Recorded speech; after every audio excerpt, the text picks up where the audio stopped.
Hey, what's up, stock compounders? Brad here. So, you guys know I've been on a Peter Kaufman binge recently. Unfortunately, there's not much in the public domain on Peter Kaufman. You might think, who's Peter Kaufman? So, he wrote the book Poor Charlie's Almanac. Okay, as you can see here, he's the chairman and CEO of Glenair, which is a private company. But Charlie Munger had this to say just a couple of years ago about Peter Kaufman. Charlie said, Peter Kaufman is the ultimate win-win operator. The last person I want to compete with in life is Peter. He just takes such good care of the customers. I've never heard any complaint from Peter's customers except that his price is high. Okay. So I've been able to find through some very generous Twitter connections some things on the internet that are private that Peter Kaufman has put out. So this first one here is a talk that Peter Kaufman gave at the Redlands Forum in January of 2020. Okay, it's an unlisted video. You can't search for this on YouTube. So if you guys want access to this, hit up my Twitter direct messages, and I will drop a link to you for this private talk from Peter Kaufman. But in this talk, Peter Kaufman talks about an unsung hero, okay? One of the greatest businessmen of all time that basically no one has ever heard of. It's pretty remarkable.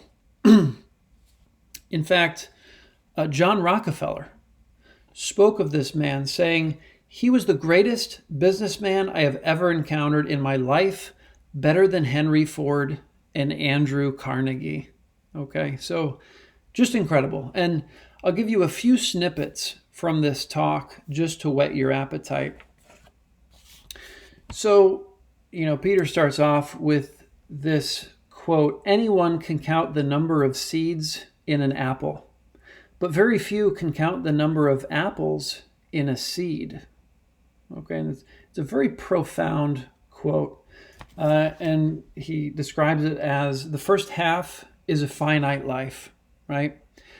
Yeah, you live a life, you can kind of count the seeds in your life. The second half is an infinite life, okay? You take this one life and it just keeps bearing fruit, okay, in ways that you can't imagine. And this man, this unsung hero, really embodies that second half, right? Counting the number of apples in the seed. He left the world better than he found it. So Peter starts with this idea of a leaping emergent effect, okay? And the example he uses is if you combine copper and tin, okay, two materials that really aren't found together in nature. So it's very unusual for them to come together. But if you combine copper and tin, you get bronze. Okay, now why is that special? So on their own, copper and tin have a Mohs hardness score. Okay, tin is a 1.5, copper is a 3. So if you combine the two, you'd expect to get the average of those two hardness scores. You'd expect to get 2.25, just combining copper and tin. What you actually get in bronze is a Mohs hardness score of 6, okay? Not 2.25, but 6, which is even higher than iron at 5.5. So you get something very unexpected that happens when you combine these two elements. And he relates this back to our unsung hero here. And what our unsung hero was able to blend together is something you almost never see in one individual. He understood the world from the bottom up, and he understood the world from the top down. And because he was able to conduct his activities, really firmly grasping both of those worldviews, he was able to do incredible things.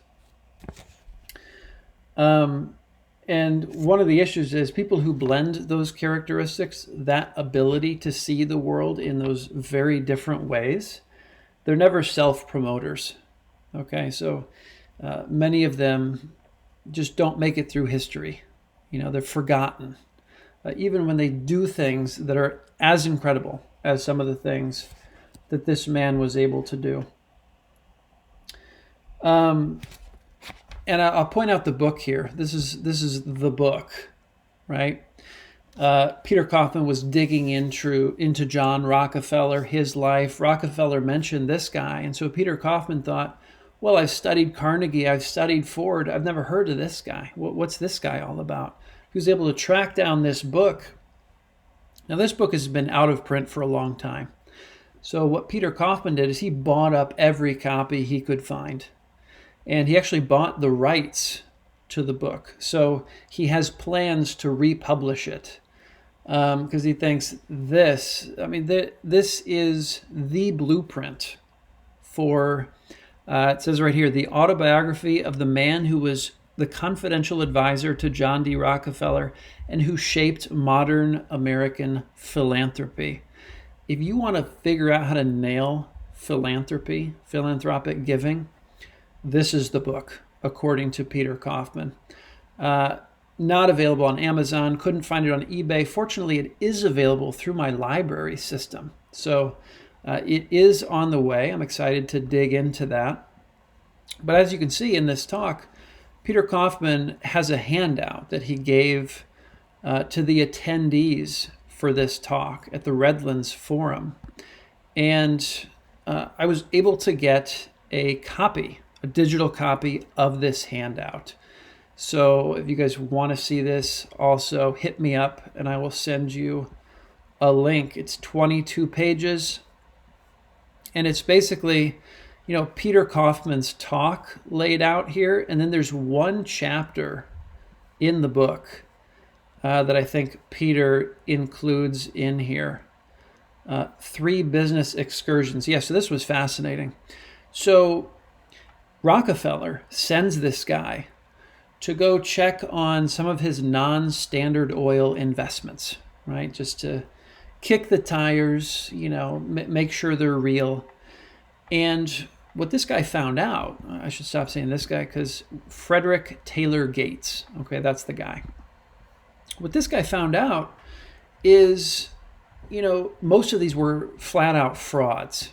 Okay, these investments that Rockefeller had made outside of his Standard Oil investments, most of them were just flat out frauds. Okay, and this guy was able to figure that out. And this chapter talks through how he was able to figure that out. A guy with no business background. Okay, this guy was a preacher, okay, in Minneapolis, Minnesota.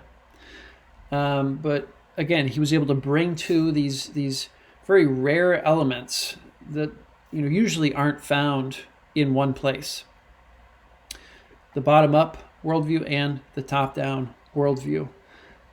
So I haven't read this yet, but I'm excited to read this chapter talking about how he was able to identify these investments as frauds, get out of them, and then the investment that he actually made on Rockefeller's behalf that went from 33 million to 88 million in 8 years. Okay, so a $55 million profit in 8 years.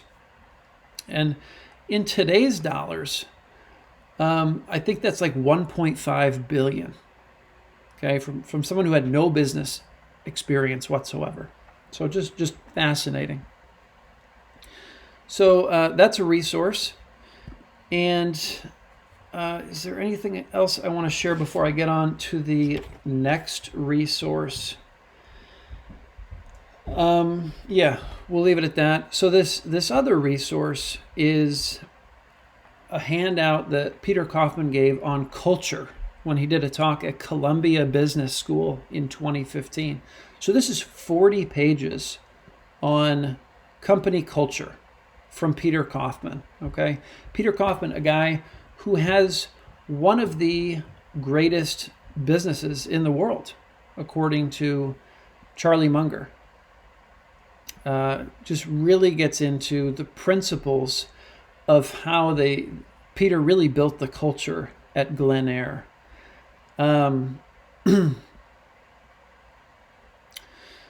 Yeah, this kind of gave me some insight as to why Peter Kaufman maybe doesn't do public talks, doesn't share widely with his knowledge and wisdom.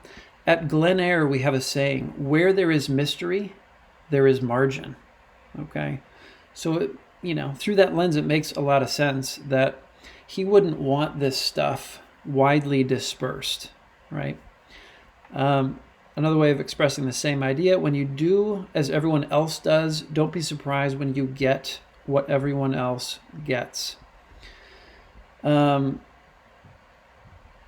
Right, so Charlie Munger, here you go. Charlie Munger stated, "The three best operating companies I'm aware of are Costco, Kiewit," I may be butchering that. I like it says an uncommon company right there on the front, "and Glenair. There is nothing remarkable about the product or field for any of these three, but there is something remarkable about the cultures of all three." Right? This is from Charlie Munger. And Peter Kaufman is basically saying, hey, here are some incredible gems about what makes our culture so incredible. So just touch on a few more points here. I liked this. Most geniuses, especially those who lead others, prosper not by deconstructing intricate complexities, but by exploiting unrecognized simplicities. Okay, just an awesome line there. And he gets into 12 cultural values that are present at Glenair. And this first one overlaps with the talk at the Redlands Forum, right? This idea of a leaping emergent effect. When you put two things together and get something out that's completely unexpected, right? And much more powerful, much greater than the two ingredients on their own. So he talks about a tornado, right? A tornado is an amazing leaping emergent effect. A team can be as well. So with the tornadoes, he said, tornadoes are the most violent storms on Earth, with winds as high as, 500 kilometers per hour, 300 miles per hour. They form when cold, dry, high-pressure air blows over the northern Great Plains and collides with warm, moist, low-pressure air. So you have these two very basic systems, right, that come together and create this thing. It's like, wow, who would have guessed that would have come out of these, two fairly common phenomena in the world. Emergent effects that stunningly leap great distances from the qualities of their constituent factors. So, just one gem that's in this paper from Peter Kaufman on culture from 2015. So this is one thing I love about YouTube, guys. I put something out there, I put out feelers, say, hey, I'm really interested in learning more from Peter Kaufman. And people, through their generosity, come out of the woodwork and say, hey, I found this thing, in this corner of the internet. Have a look at this. So if you guys know of any other resources that Peter Kaufman has put out, please let me know. I just want to devour everything I can find from Peter Kaufman. So I'll leave it at that, just a kind of a teaser episode. And of course, I'm happy to share these resources with anyone who reaches out to me on Twitter. My DMs are open. So let me know. And especially let me know if you know of any other resources out there from Peter. All right, that's it for this one. I'll see you all in the next one. Take care.